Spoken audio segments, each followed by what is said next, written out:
Hello, everybody. Welcome to this week's, this is August 2nd of 2019, to this week's edition of our podcast, web, video, vidcast, whatever you want to call it there. And with us this week are Greg Nomeyer, Daniel Stringer, Jim, I don't know your last name, Jim Kelly, Matt Holker, and Harry Legg. And Forrest was on here. Is Forrest still here? Yes, sir. I'm here. Okay. Yep. And Forrest Abnamia. Did I say it right? Yeah. Excellent. Okay. Is there anybody else that I missed on there? Because the way it's showing me this on the screen. Okay. Well, welcome. And we're going to jump right in on a couple things. This coming week, starting on Friday, but actually the workshops on Saturday, and then workshops on Sunday. We will be in Cleveland at Chris Burnett's. Matt, is there any kind of a link or anything that you can give people in case they're wanting to come to that so that they can find out where and when and location and all that? I am reasonably sure that there is. Do you have it? Nope, not off the top of my head, and I'm not at my computer, so I can't grab it right at the moment. Okay. How do we send people to that so that they can find something out? I know for now, if you go on Facebook to New Jersey Tai Chi and go to events, I have a link to it. Excellent. There it is. And then, Matt, do we have it on our events page, on our Facebook page? If not, we will put it on there as soon as this call is done, and so you'll be able to access it there as well. So on New Jersey Tai Chi, on Clear Tai Chi, go to events. That'll be a listing there that'll take you to it, and that way you'll be able to find it that way. Thanks, gentlemen. Okay. We'll have some fun there. We're probably going to be doing some private lesson stuff on the Friday.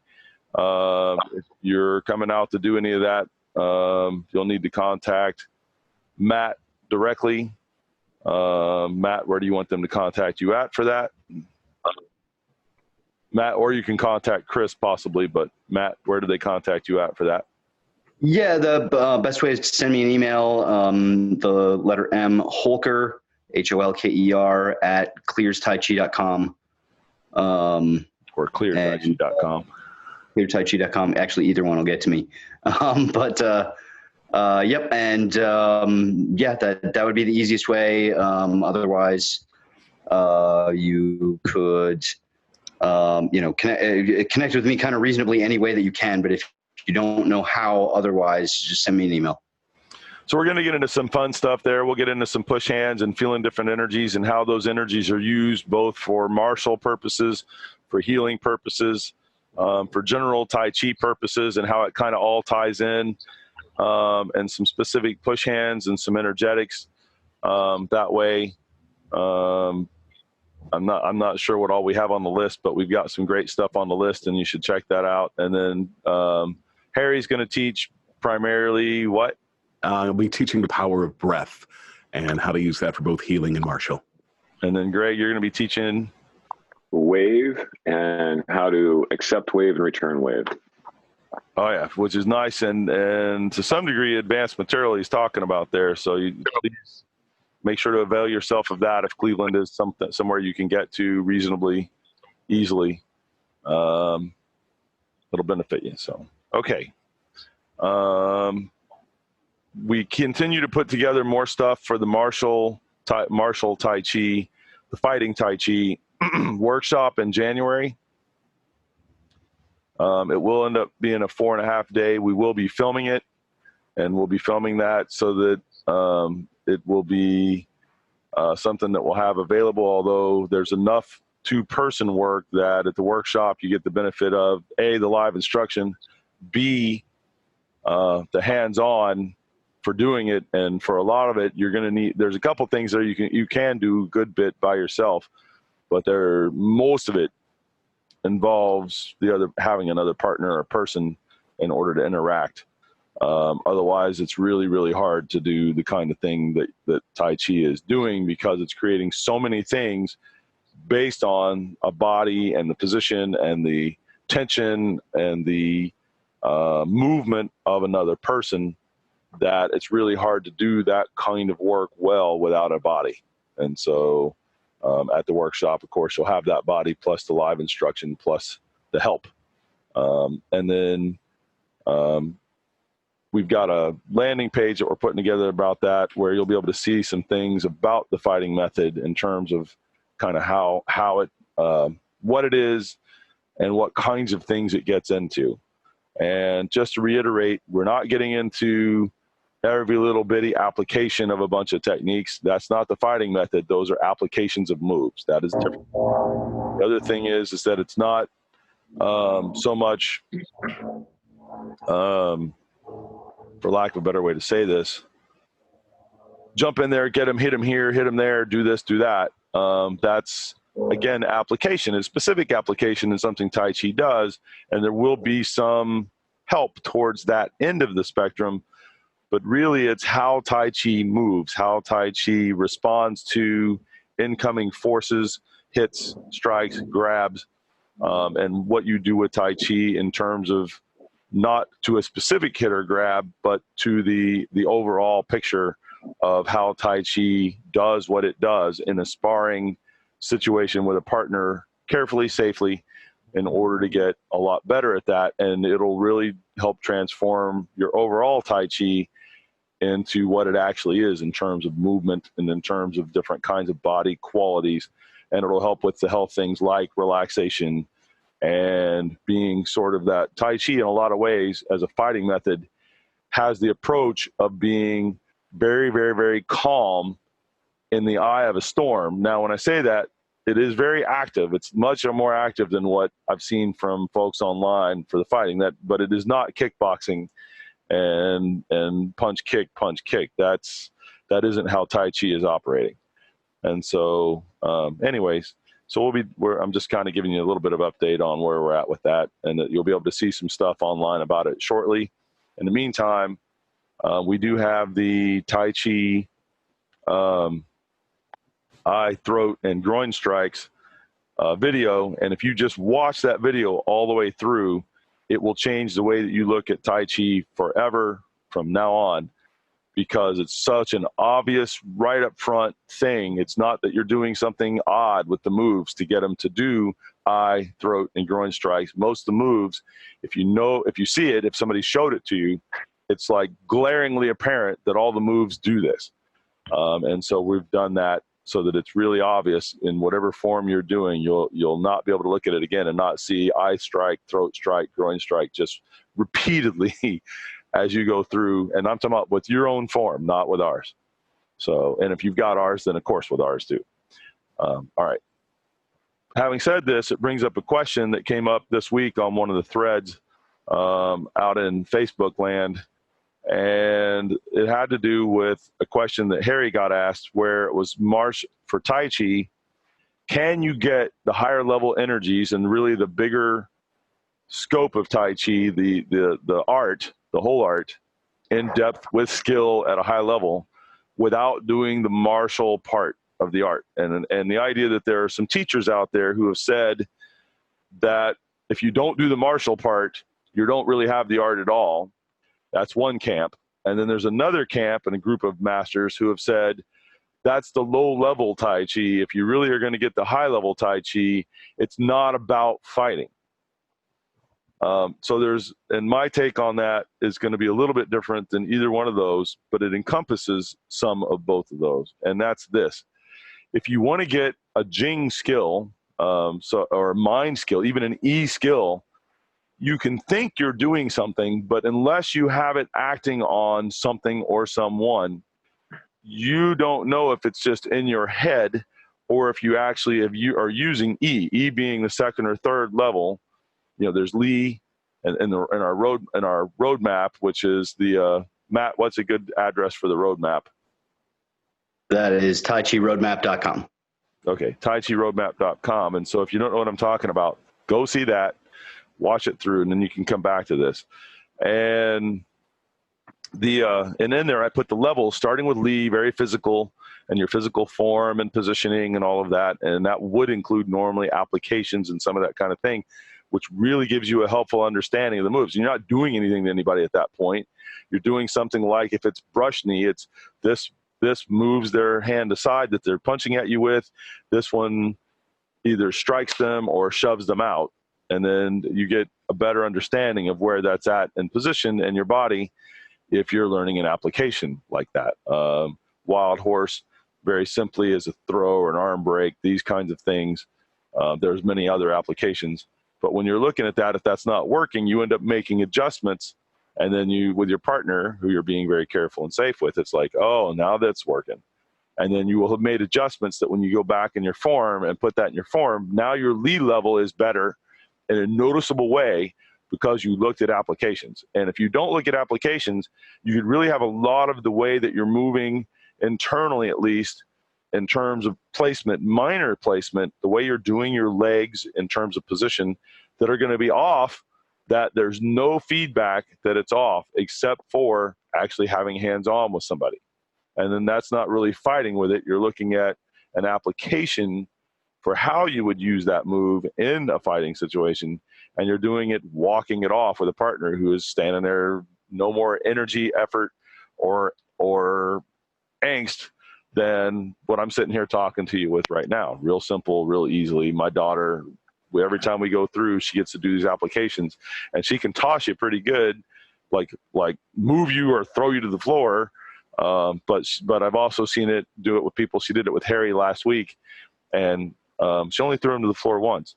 The rest of the time, she was being really nice and gentle, and it was really obvious she had it, but no big deal. And you could do that all the time as long as you were making sure to be correct and have it. You take that up a level to the E level, I'm touching them and I'm trying to get something to happen specifically with my E. Is that thing happening or not? If it's not happening, you might think you've got E, but you don't.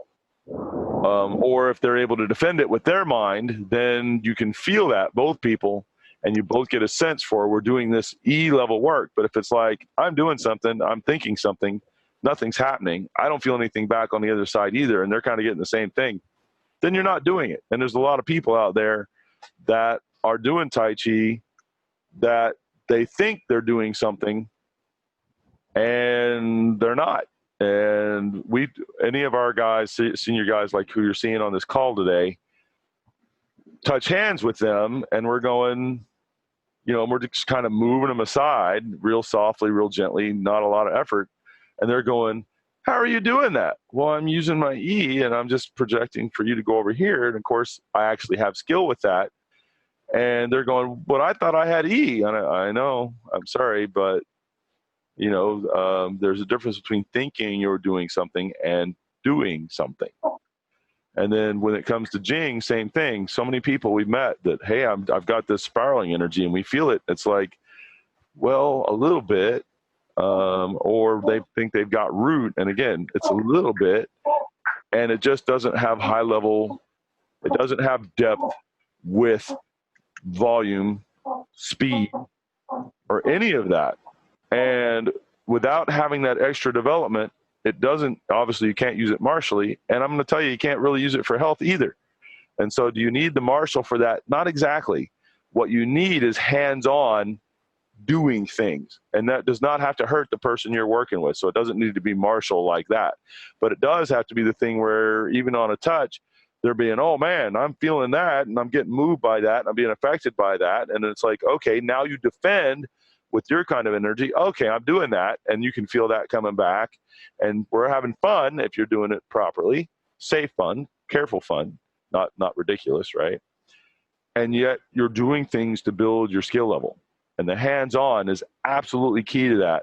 And for the healing as well, I can think I'm healing somebody all day long, but only when I actually am putting hands on with somebody and getting those adjustments and getting those changes in their body can I say that I'm honestly healing them like that. And of course, there's the spiritual side of, well, and in the spiritual aspect, of course, our goal is to become a person that non-violence and non-harm, of course.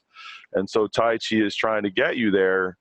But all the people I've met who really, really had that going on, and the ones that I know of from the martial arts who really have that going on. And Tai Chi is a martial art, even if you're not using it as a Tai Chi itself, Tai Chi Chuan, the art, it's a martial art. You might not be using it as one, but it itself is one. Now it's that, and it's a health art, and it's a healing art, and it's a spiritual art in a certain kind of way, and it's a mind art, and all these other things, but also a martial art. And so, I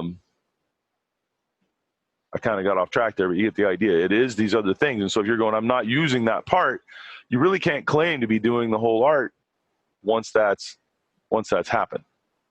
You're doing part of the art. Anyway, so everybody that I've met that has high level ability, they can do all the parts. It's not like they're, okay, I just do the health side, and then they have truly high level skill with Tai Chi Chuan, Tai Chi, right? And it's not like they're just doing the martial part and no health part, and they've got high level Tai Chi Chuan. The people I've met, every last person I met that's really high level, they have both going on really well. And they have that understanding and that work with that stuff in order to be able to do it. And guys, I'm going to let you weigh in here now. I've kind of rattled your ear off here for a minute about this. One of the things I like to say about this is there's about 5 centuries of recorded history of Tai Chi. Think about 5 centuries of how does this force travel in the body? How does this energy travel in the body? And let me test that with a partner. And then think about risking your life with that. So if you're truly defending yourself, you're going to want to find the best ways of doing that. So for me, I think of the biofeedback testing, not necessarily hard sparring, but at least some 2-person biofeedback testing plugs you into that kind of like 5 centuries of case study of Tai Chi. Cool. Yeah. I think one of the more profound realizations I had was pushing with you and with who? With the Clears Tai Chi. With who? With Greg or me or who? No, with you. With me. Okay. Yeah, with Sifu. And the difference between when you're doing push hands, it looks soft and it looks like it's absolutely nothing, and then the difference between pushing through somebody or pushing with them, and the difference with using it martially and pushing into somebody's body and disrupting, and there's quite a difference in it's the same energy, but it's a slightly different application, one being martial, one being training. So I mean, you land a good solid strike on somebody and the energy is released into the body. It's quite a difference than pushing them off balance.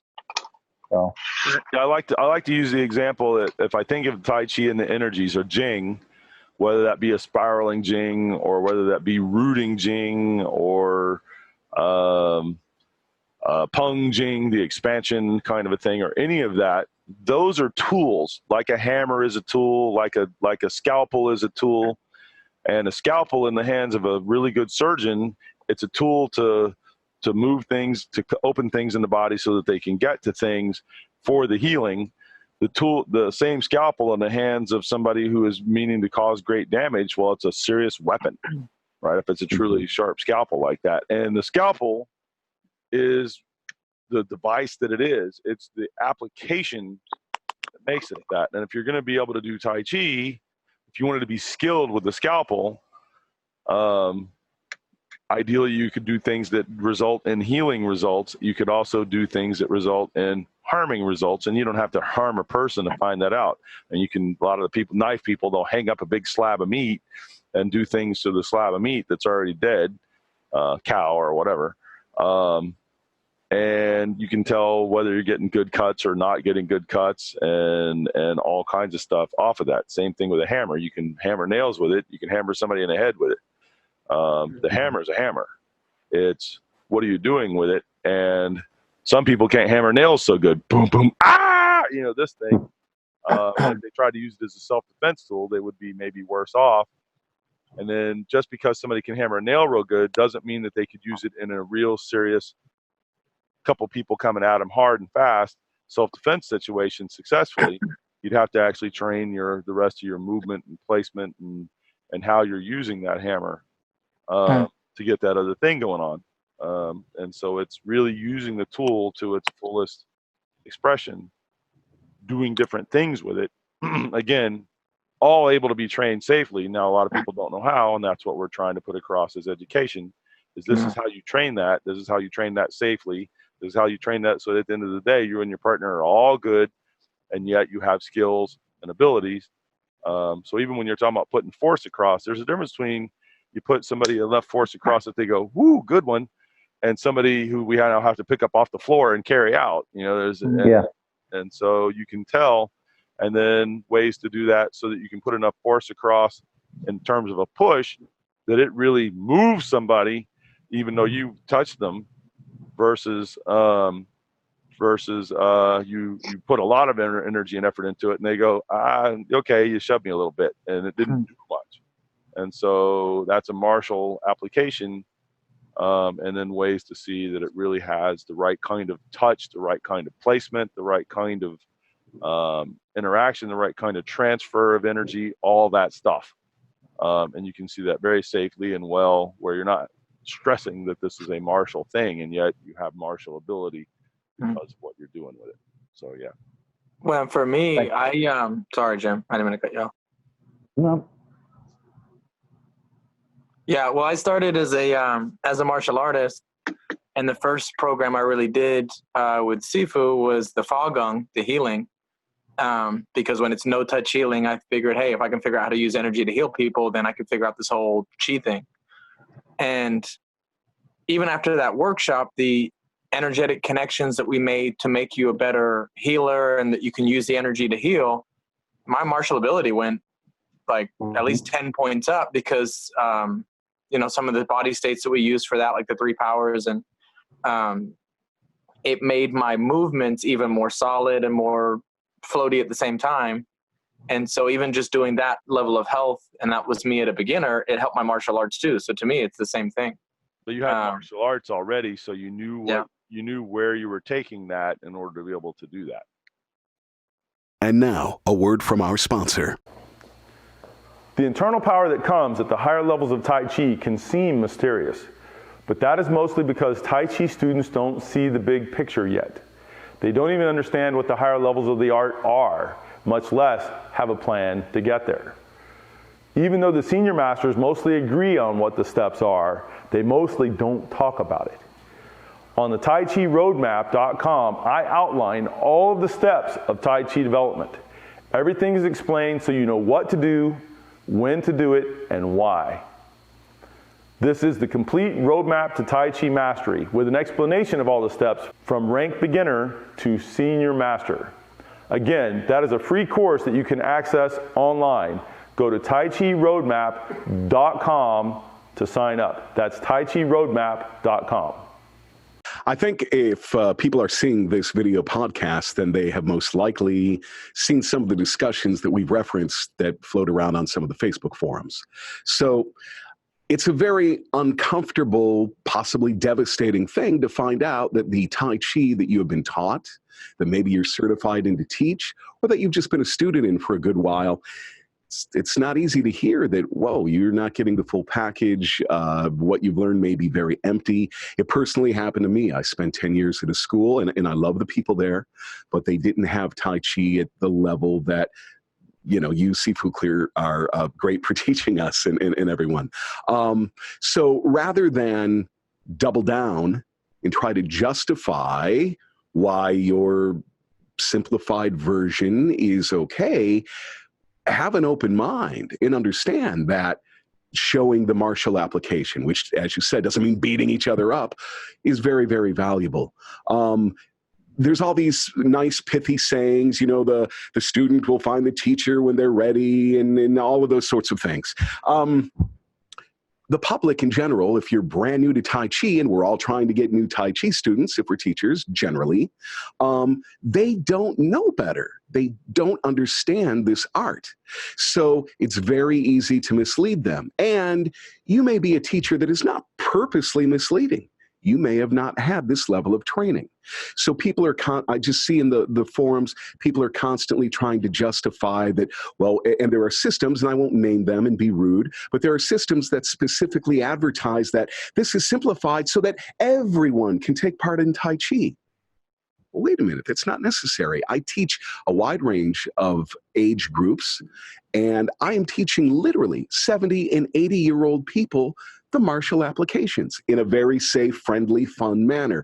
And thus, the skill level, the benefits they get are everything that we've already talked about in this discussion. So I really don't think those arguments hold weight. Sorry, that's my opinion. When they're trying to argue like that and they go, I'm doing the higher level Tai Chi, I'm like, look, man, don't get high and do Tai Chi. Just do Tai Chi. Yeah, there's that.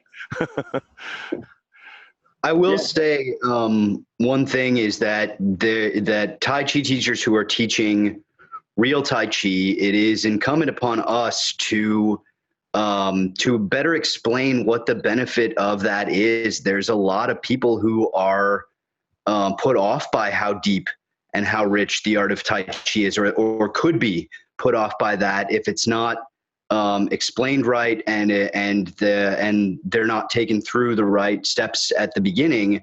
The simplified Tai Chi stuff that you see, and the watered down Tai Chi, and all the other kinds of, all the stuff that basically isn't really Tai Chi but is posing as Tai Chi.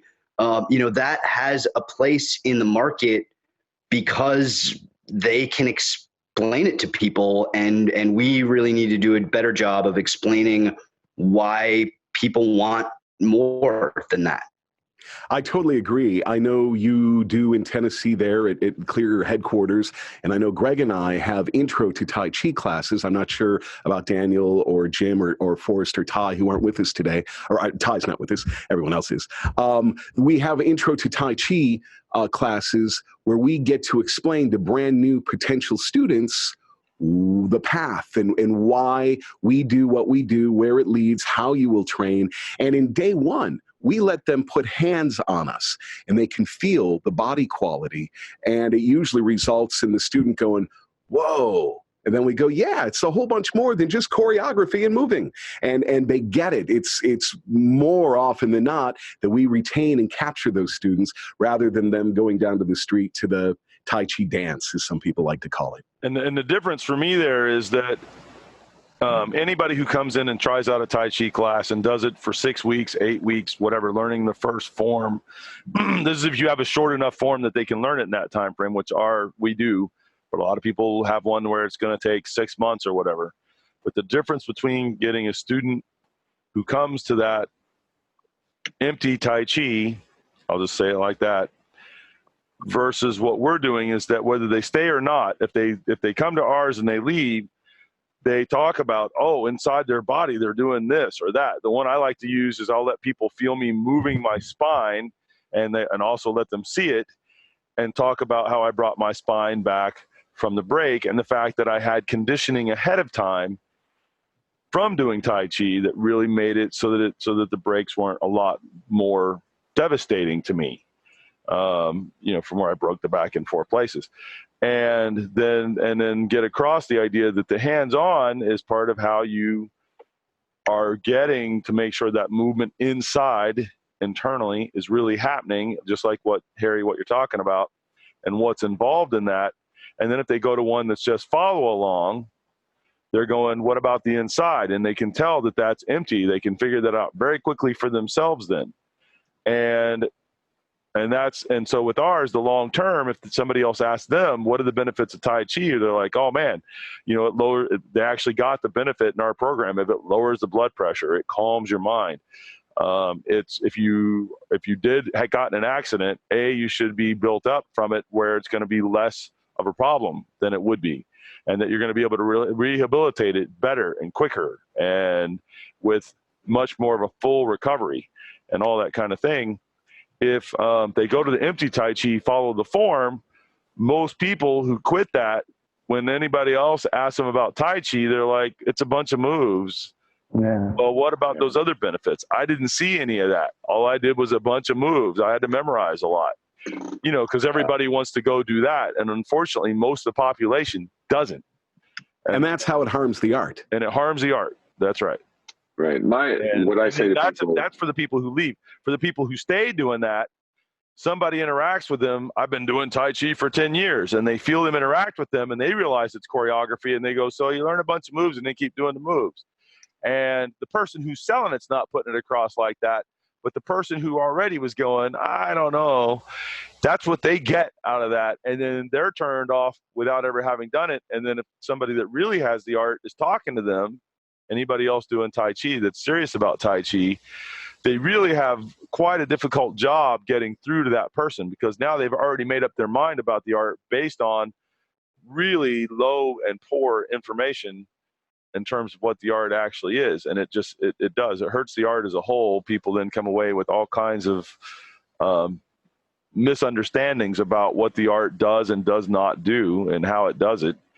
And they just don't see the benefit of it. And yet they keep seeing studies saying it, and they're going, I don't get it. I saw it. It doesn't look like that. And what happens is they didn't see it. They saw a really poor, bad version of it. And if you see a really bad, poor version of a dish that's a really great dish, the bad, poor version tastes kind of awful, or you barely can tolerate it. Somebody says, oh man, let's go to this place and get this. They've got this dish, and you hear the same name. Oh, I don't want any of that. I tried it. I didn't like that. And they never find out, no, that dish is great. You just didn't get a taste of what it really tastes like when somebody knows what they're doing that's making it. You got you got the McDonald's, not saying that all McDonald's food tastes terrible to everybody, but if we're talking about a gourmet good hamburger versus a McDonald's sat there for half an hour in the thing, and the bottom line $1 hamburger, there's just not the same food. And I don't know if using the hamburger is the good comparison, but you know what I'm saying. A really quality dish, same food, just the dollar version versus the real gourmet or mom made it at home good version. There's a big difference in those two things.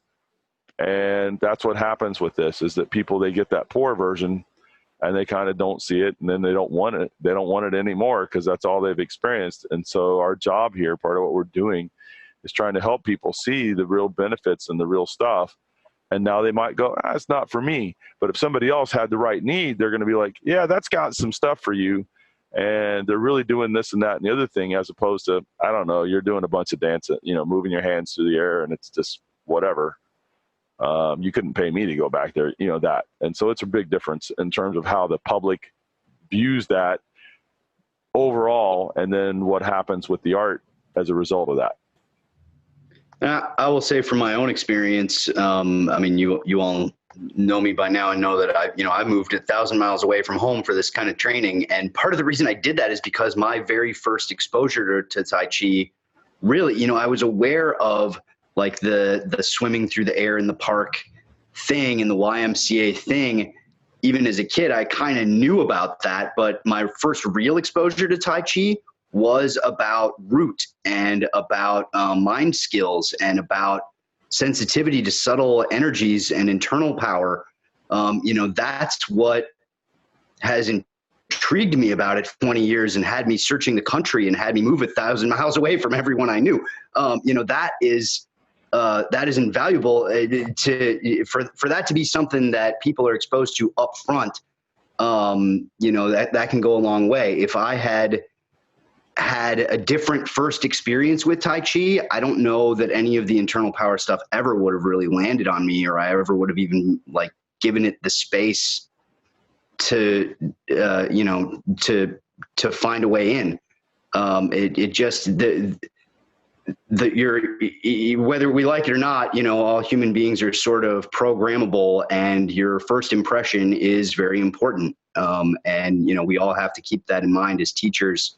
And remember what I remember my first impression of Tai Chi that had a big impact on who I am today and why I do what I do. I'm sure for most of you, that's probably true too, even though we had different, experiences. Your first impression of Tai Chi probably made you a lot of, what you are and who you are today, if you really think about it. And, we just have to do a really good job of making that first impression the right thing, and not letting people get the wrong idea with these, with these bogus Tai Chi wannabe things.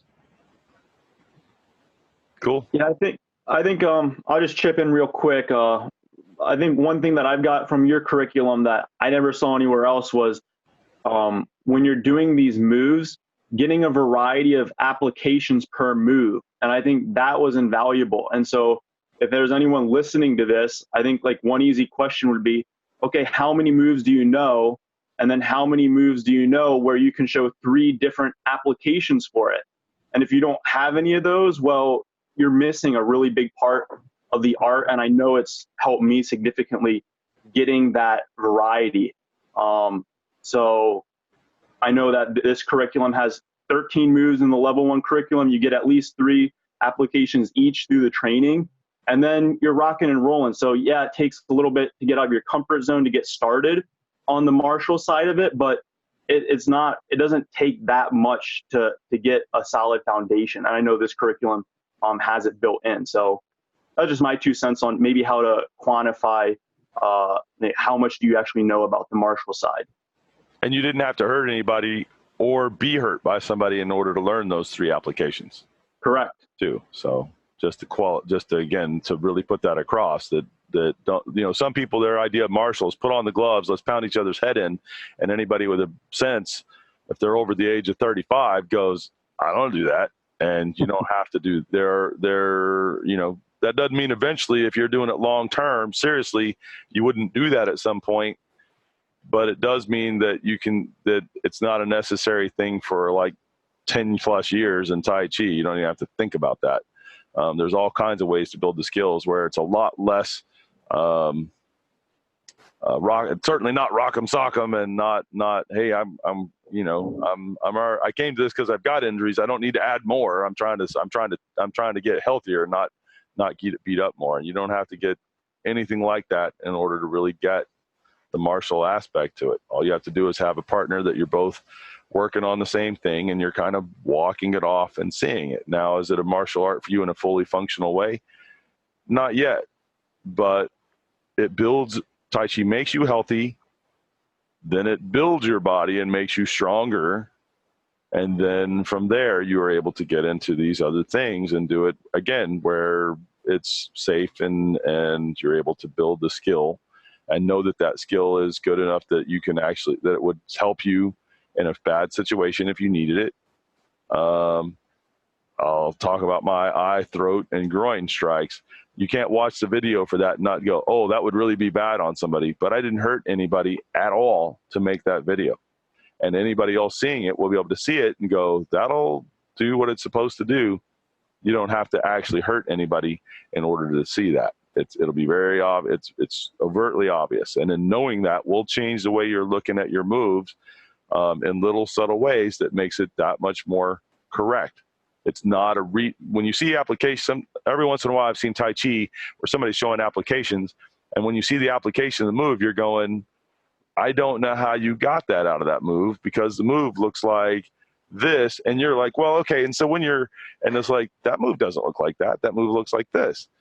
And so when you see me do applications, what you'll see is that if I take that other person out of there, if I've got a partner I'm working with, and then I go, see, this is how I got in there. It's the move I was doing in the air that I just did with them. It is not, well, but I had to change some stuff. That's not it.